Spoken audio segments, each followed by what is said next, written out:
everybody, and welcome to the homework of lecture 33 of our coffee break programming course. And in this lecture we talked about the irregularities that we can involve in our two-dimensional dynamic arrays. And so the homework is as follows. User enters his or her sibling count first of all, and afterwards the user enters how many children he has himself and how many children his siblings have, or each of his siblings.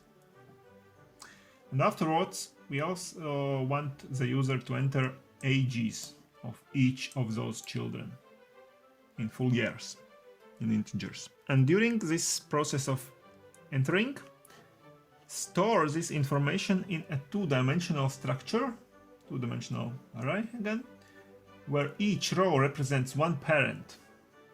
So meaning that the first element of that row is this person's children count, and all the other elements represent ages of those children. So first of all is the children count, and then there will be this many elements more in that row, and each element will be the age of each of those children. So each row represents one parent. Parent means that the user itself and all the siblings of the user. So this is how many rows there will be in that structure. And afterwards, when the structure is created, everything is entered and stored in the structure. Also print out, of course, the stored information in a user-friendly format. So in some normal sentences, for example. So this user, or you can say you have this many siblings, for example, or each sibling, this sibling has this many children with such ages, and so on. So for example, this is a possible way what your program could print out. So here you can see that in the very beginning the entering process is going on. So how many siblings do you have? We have asked in our program, the user has entered, for example, he has 5 siblings. So next the program can ask how many children do you have? 2 children. How old is the child number 1 of yours? 5 years. Number 2. And afterwards, how many children does your sibling number 1 have of those 5 siblings? So first sibling has 3 children, for example. So now you enter the ages of all those 3 children. Afterwards, sibling number 2, 0 children, so nothing has to be entered for them. Sibling number 3, 5 children, those ages, and so on, until here ends the entering part. And now you just print out the information in some manner. So for example, like that, you can print out you have 2 children and their ages are 5 and 7. Your sibling number 1 has 3 children, their ages those ones. Your sibling number 2 has 0 children, sibling number 3 has 5 children with those ages, and so on. For example, this is one possible way how the information can be printed out in quite a user-friendly manner. Okay, so try to do it now yourselves and then come back for a possible solution.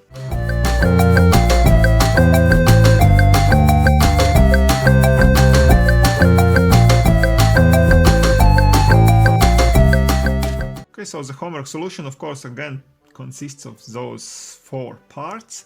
The preparation part, where we just introduce the array and stuff.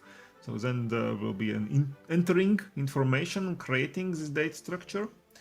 Afterwards, when everything will be entered and created, we will print out on screen this structure out on screen, and afterwards a releasing of memory. So let's start with the first part, preparation. So again, we will have this array which will be two-dimensional, and we will create it dynamically because each row will be, of course, of different lengths.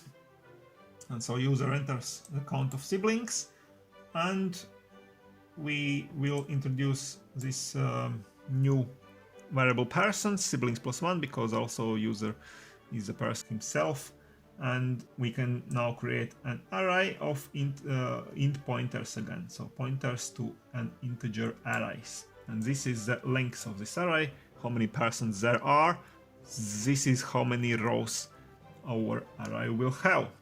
And now the preparation is done. Let's start entering the information for all of those persons. So we go through the whole person array, so where each person or each row will be a pointer to an array of integers. So first of all we go through the whole array of persons, and now first of all user enters how many children do this particular person has, how many children, and we create an array number I, which is the row number I of that array R, and the length of this int type array number I will be children plus 1, because there will be stored not only the ages of all those children in count children, but also the count of the children in the very first element. So this is why plus 1 is needed. And of course we can already immediately store this children count within the very first element of this row number I. So row number I, very first element, so element number 0 is children count. And again, for all other elements of this array are row number I, we go through all of other elements. Elements are in this many, children plus 1, because here we created this array this long. So we go through the rest of this row, the rest meaning starting from element number 1, because number 0 is children count, and for each of those elements the user will enter the age of that particular child. And this thing that user will enter, this number will be stored here in the row number I, element number j. And afterwards, when the for loop is executed, so it means that everything is entered. So every person has now some children count entered by the user, and for all those children also the ages are entered and stored in the structure. And now we have to print the structure out on screen, and this is how we do it. We go again through the whole array of pointers, or of persons, or of rows, we can say.